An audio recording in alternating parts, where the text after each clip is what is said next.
Folks, 2 years ago, after the 2024 North American Scrabble Players Championship, I made a video proclaiming the best of 5 finals match between Mack Meller and Ian Weinstein, the best finals of all time. Well, the 2026 finals between, again, Mack Meller and elite expert Orry Swift may just have surpassed it. In this video, I'm going to break down the full match game by game and try to explain why it's one of the best and most compelling matches we've seen yet in Scrabble. First, Orry and Mack had to get to the finals by finishing in the top 2 spots in the 28-game main event. Orry started out with 6 straight wins to quickly rise to number 1 in the standings and never fell out of the top 5 from that point on, cementing his spot with 2 absolutely thrilling wins on the live stream in rounds 26 and 27. On the other hand, while Mack also started fast at 8-1, he then hit a massive setback, losing 5 straight games and 6 of 7 to drop to a distant 18th place. With no more margin for error, he rebounded with 10 straight wins to vault back into contention and came out on top in a must-win game in round 28 to grab the other finalist spot. This marked 3 straight finals appearances for Mack, who captured his first title in 2024 before falling in 5 games to Nigel Peltier in the finals last year. Orry was returning to the finals after first making it in 2022 and was hoping to take down his first championship title. Orry has the first move of the finals and plays the very reasonable lick for 20 to set up multiple hooks for his S, but this gives Mack the L he needs to bingo in response with Enhaloed for 64. A few turns later, Orry equalizes with Gabbyist for the same 64-point score, and after Mack's top play of Wool, he makes a gorgeous play through Oda on the board in Iodating for 40 to keep pace. Both players battle through difficult racks and a tightening board en route to this position, with Mack down by almost 30 and holding the 4th and final S along with the first blank, but also the clunky FV combination. Here he makes a brilliant play of Invar for 16, creating an S setup that Orry will have no way of blocking unless he has the second blank and is willing to burn it. This puts Orry in a huge bind. He could consider something like Ref for 7 points here, blocking the lane as best he can and setting up Foxy to the triple, but taking such a low score in this close of a game is also risky, and he decides on Onyx for 22, hoping Mack fails to connect on a bingo and trying to draw big plays on the bottom row with his F.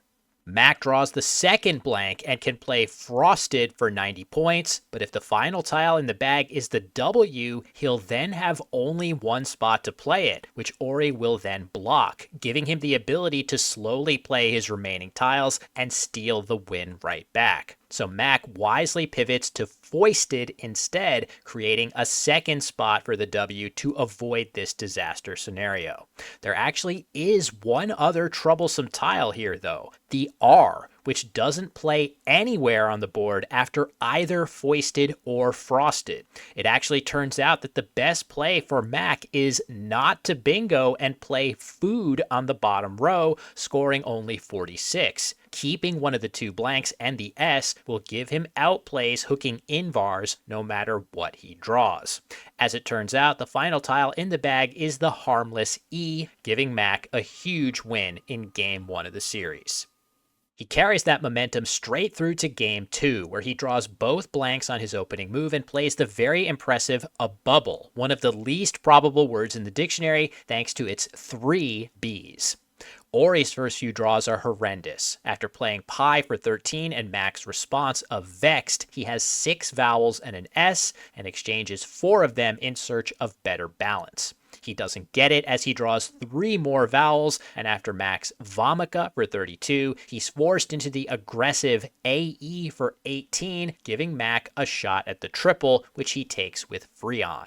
Orry then draws the J, further delaying his quest to bingo, and after dumping it with Joel and Mack's response of Mutt, Orry inches closer to that critical bingo with A for 31, keeping a very nicely balanced leave. And to that leave, he draws the Q, an absolute disaster of a pull, and after Mack's ingot, rather than just playing Chi for 11, closing more of the board, he grabs points and tries to open it with anoles for 23, hoping to draw a huge play with his Q. Instead, the S out in space gives Mack Taborins for 83 to go up by 170 points. Mack piles on 2 more bingos of Lenition and Ungirded to record a blowout win of 528 to 321 in Game 2. Orry is down to his final loss, and he has to win 3 straight games against his Super GM opponent if he wants to capture his first championship. With the first move in Game 3, Orry draws clunky tiles and exchanges, and after Mack plays his top scoring play of Weepy, Orry draws triplicated Rs, and things are looking grim. He plays Burr for 13, setting up his third R as a hook, and Mack has the X, but no great spot for it. Instead, Mack makes a very clever play here of Imam for 20, setting up his X to score huge if Orry plays elsewhere. This is a great idea, but here it backfires as the I out in open space gives Orry the otherwise unplayable bingo of Everting for 78, which makes the R an even more important tile. Without one in hand, Mack goes hunting for R's, S's, and blanks with his top move of Oxalic for 36, and Orry responds with Vif for 26, shedding both F's. Mack does get an R and a blank on his draw, but also too many vowels to bingo now, and with Toyer for 28 available, he wisely elects to keep the important R with Oily for 16. Orry quickly answers with the self-descriptive Overtake for 77, and while Mack draws balanced letters to his R blank combo, he somehow doesn't have a 7-letter bingo hooking Reverting. With tempting non-bingo plays like Drew and Homered available, he's still able to find his best bingo of Whoredom for 86 to even the game. However, Orry draws excellent tiles after his own bingo, and while he also can't productively play with Reverting, Outsert for 82 is a godsend, while it's Mack's turn to get a horrendous draw at a bad time. Hefe for 44 will often be answered with similarly high scoring plays to the triple by Orry, so Mack plays Je for 30 instead, a sensible alternative. Although Orry gets a terrible replenishment draw of his own, he's now able to respond with Demeton for 40, by far his best available play. Now down by almost 100, Mack can play Tibier for 33 to untriple his eyes and maybe try to draw that last R for Reverting, but he plays Assini instead for 18. He may have missed Tibier here, or he may simply have preferred to open more space to aid his comeback. However, as it happens, Tibier would have blocked Orry's knockout blow of Anil's, and Assini opens an even better place to play that same word, giving Orry an unassailable lead en route to a 536 to 364 victory. When examining this game with the computer engine Macondo, it gives Orry a mistake index of 0.0, a literal perfect game when his championship hopes depended on it.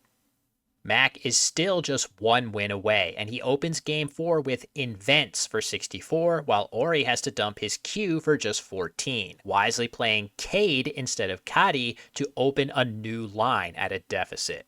Mack's second rack is much worse than his first, and he plays Jivey for 29, leaving duplicated T's, and Orry benefits from his previous choice with Invader for 78.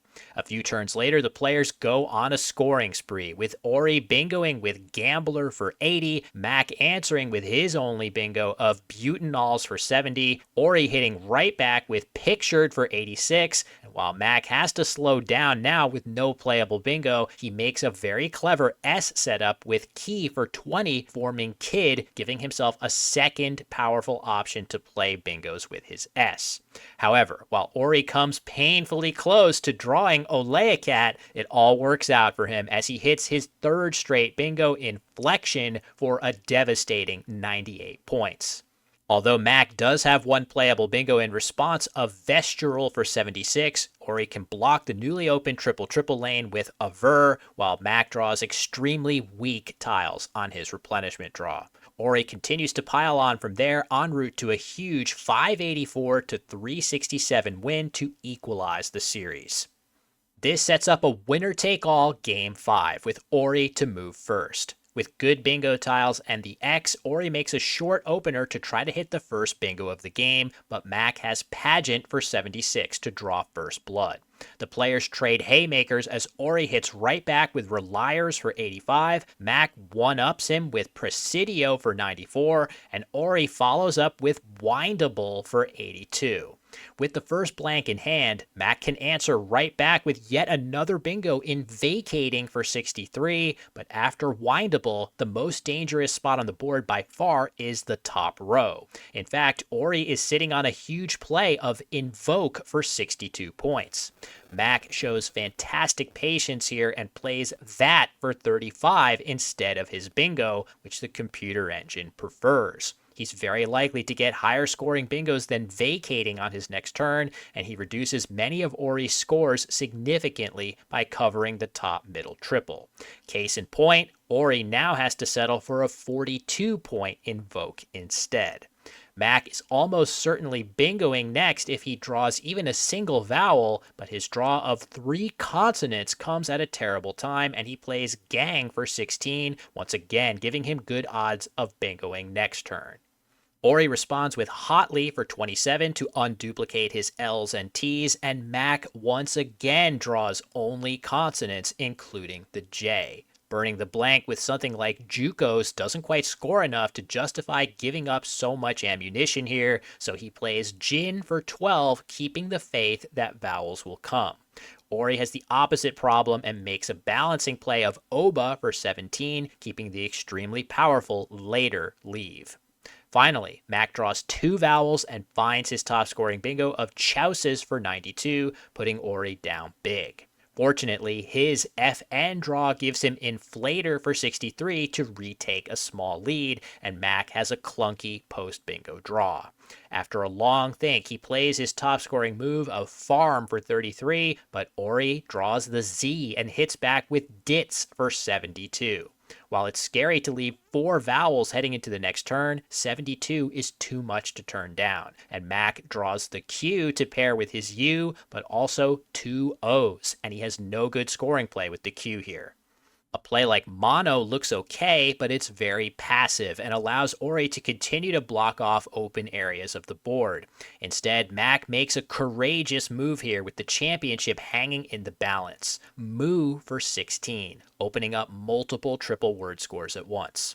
Now, the bottom row of the board is a huge bingo threat for Orry to deal with along with the D of Dits. However, while Orry draws 2 more vowels to join the 4 he already had, he also draws the critical second blank, which is huge. Likely thinking this game could easily be headed to a tight endgame, Orry quickly plays V for 18, which is the best word he can put on the board. However, the computer engine wants him to exchange tiles instead, giving him much better chances of quickly landing a knockout bingo. However, he does draw HT from the bag, and while this surprisingly doesn't give him any bingos to the D, he does have the potential bingo of Hereunto from the R of Inflator for 62, which could easily be a championship clincher. And Mack has the seemingly obvious Quite for 51 points available on the bottom row, which leaves Orry's bingo unblocked. Here, Mack makes an absolutely stunning move. K for 36, a 15-point sacrifice over Quite. This is a brilliant play for several reasons. First, Orry's previous play of V strongly suggests that he has more E's in reserve on his rack. This means there may not be any more E's for Mack to draw from the bag. Mack's bottom row plays like Quite use up his precious E. Parting with it cripples his chance of hitting the open D of Dits, whereas keeping it gives him a host of ED bingo possibilities. Not only that, leaving the bottom row of the board open continues to keep enormous pressure on Orry with 2 dangerous and separated spots to deal with. Playing quite would simplify Orry's position considerably. Lastly, the Y remains available to hook Ditzy, and K obstructs Orry's ability to grab easy points from that spot. For all of these reasons, the computer engine prefers K to quite here by a small but non-trivial amount. In this case, it happened to provide the additional, unexpected benefit of blocking Orry's only playable bingo. With 6 tiles now in the bag, Orry is ahead, but by only 14, and he has a brutally complicated position to consider without any playable bingos. If he attempts to block the board with something low scoring, he runs the risk of being outrun, especially if he leaves the bottom right of the board untouched. On the other hand, if he's willing to burn his blank for a blocking play like oof for 37, he will block most of Mack's higher scoring possibilities, but he will leave himself vulnerable to bingos through the D of dits. He could instead elect to fight fire with fire and leave everything open and shoot for a bingo with a play like do for only 6, drawing into a host of bingos that will hit both the D and the bottom row. Or perhaps he could play something like X's, playing off just his E and hoping to avoid the other 2 U's in the bag. According to the engine, do gives Orry an 80% chance of drawing a bingo here. He uses almost all of his remaining time to think this position through, clearly considering many of these options before eventually attempting the bingo of here out for 89 points. Every single 7-letter word starting with there can also drop its T, and there out is a valid word, making this play a very logical try, but this is not a valid word, and this play is a shocking and devastating change in the game's momentum. Mack is clearly dubious and could challenge the word off, but after his brilliant decision to keep the critical E, he draws into diatribe for 86. While he's also confident that there are no playable bingos from Orry's letters, if he challenges off this phony, plays his bingo, and is mistaken about Orry having nothing here, he will lose the championship match to a bottom row bingo. By simply accepting the phony, allowing the bag to be emptied, and bingoing out with diatribe, Mack Meller collects extra points from Orry Swift's rack and takes the guaranteed victory in Game 5 in stunning fashion, and as a result, captures his 2nd Scrabble Players Championship. Still only in his mid-20s, this win catapults Mack into a legendary class of North American players. Watching him compete is an absolute joy, combining incredible word knowledge and board vision with total strategic mastery. His play in the final game was absolutely marvelous, and I am so happy to see him continue to have incredible success. I hope you'll all join me in congratulating Mack Meller for his 2nd championship win, and remember, he has a very active YouTube channel where he will surely be posting his own recaps and thoughts on his experience at the Nationals this year, so I strongly recommend giving him a follow. On the other hand, I was truly heartbroken for Orry Swift in the aftermath of this game. We will never know what may have happened had Orry not played here out, but we shouldn't lose sight of the fact that he played an incredibly high-quality match and tournament, and that he is an amazing player who is surely destined to win this event sometime soon. Finishing the main event in first place and coming back from an 0-2 deficit against a player of Mack's caliber are both epic achievements, and this will make Orry's eventual championship victory all the sweeter in the future. Kudos to Orry Swift on his 2nd SPC Finals appearance and a fantastic result overall. Thank you so much for watching this 2026 NWL Finals recap, and as always, thank you so much for watching, and I will see you next time.